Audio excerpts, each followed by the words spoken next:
जी नमस्कार, आप देख रहे हैं SD News 24। लोकनायक जयप्रकाश नारायण, जिन्हें दुनिया जेपी के नाम से जानती है, वो जयप्रकाश नारायण ही थे जिन्होंने आयरन लेडी इंदिरा गांधी से सत्ता छीन ली थी। ऐसा क्या हुआ कि महात्मा गांधी और जवाहरलाल नेहरू के नेतृत्व में आजादी की लड़ाई में महत्वपूर्ण योगदान देने वाले जेपी ने इंदिरा गांधी के खिलाफ आवाज उठाई? कभी इंदिरा गांधी को इंदू कहने वाले जयप्रकाश नारायण इंदिरा की सरकार को उखाड़ फेंकने पर क्यों आमादा हो गए थे? इसके बारे में जानने के लिए आपको 1971 के भारत की परिस्थितियों में लिए चलते हैं। 1971 में जब इंदिरा गांधी के नेतृत्व में भारत ने पाकिस्तान को धूल चटाई तो Indira is India, India is Indira का नारा चल निकला था। लेकिन 1971 से 1974 तक पहुंचते पहुंचते एकाएक देश के हालात बदलने लगे। बढ़ती महंगाई और अन्य मुद्दों पर धीमे स्वर में ही सही इंदिरा के खिलाफ आवाज उठने लगी थी। गुजरात में छात्रों ने सरकार के खिलाफ आवाज उठाई। गुजरात के सीएम चिमन भाई पटेल ने इस आंदोलन को सख्ती से दबाने की कोशिश की। यहाँ पुलिस की गोलीबारी में कई छात्र मारे गए। आंदोलनकारियों ने जेपी को आंदोलन की अगुवाई करने के लिए गुजरात बुलाया। जेपी के गुजरात पहुंचने ने आग में घी का काम किया। गुजरात के बाद बिहार में भी छात्रों का आंदोलन हुआ।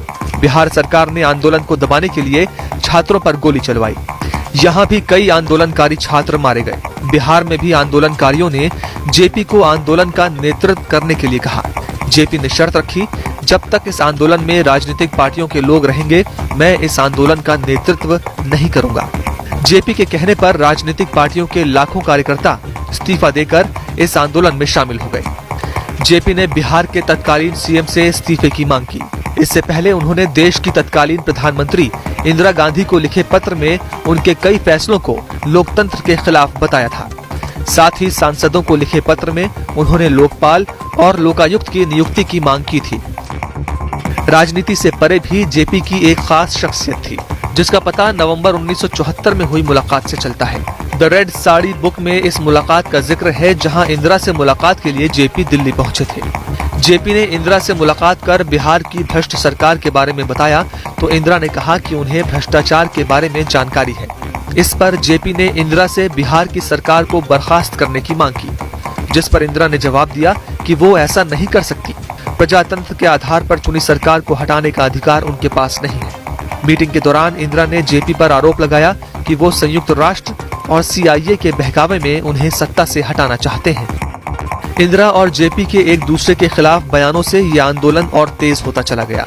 इंदिरा के खिलाफ आए इलाहाबाद हाईकोर्ट के फैसले और गुजरात विधानसभा चुनावों में हार के बाद 1975 में देश भर में इमरजेंसी लगा दी गई, जिसके बाद जेपी सहित 600 से भी ज्यादा विरोधी नेताओं को जेलों में बंद कर दिया गया। प्रेस पर सेंसरशिप लगा दी गई। 2 साल तक देश में इमरजेंसी लगी रही। 1977 में इमरजेंसी हटी, आम चुनाव हुए। 1977 में जेपी के प्रयासों से एकजुट विरोधी पक्ष ने इंदिरा गांधी को चुनाव में हरा दिया और देश में आजादी के बाद पहली बार गैर कांग्रेसी सरकार बनी। इंदिरा के खिलाफ आंदोलन से पहले लोकनायक जयप्रकाश नारायण महात्मा के नेतृत्व में चले कई आंदोलनों में सक्रिय रूप से शामिल हुए। जयप्रकाश नारायण राष्ट्रवादी थे और उन्होंने जलियांवाला बाग नरसंहार के विरोध में ब्रिटिश शैली के स्कूलों को छोड़कर बिहार विद्यापीठ से अपनी शिक्षा पूरी की। जयप्रकाश नारायण ने समाजशास्त्र से MA किया। उन्होंने अमेरिकी विश्वविद्यालय से 8 साल तक अध्ययन किया। अमेरिका से लौटने के बाद उनका संपर्क गांधी जी के साथ काम कर रहे जवाहरलाल नेहरू से हुआ। 1932 में गांधी, नेहरू और अन्य महत्वपूर्ण कांग्रेसी नेताओं के जेल जाने के बाद उन्होंने भारत में अलग अलग हिस्सों में संग्राम का नेतृत्व किया। बिहार की माटी में जन्मे लोकनायक जयप्रकाश नारायण को शत शत नमन।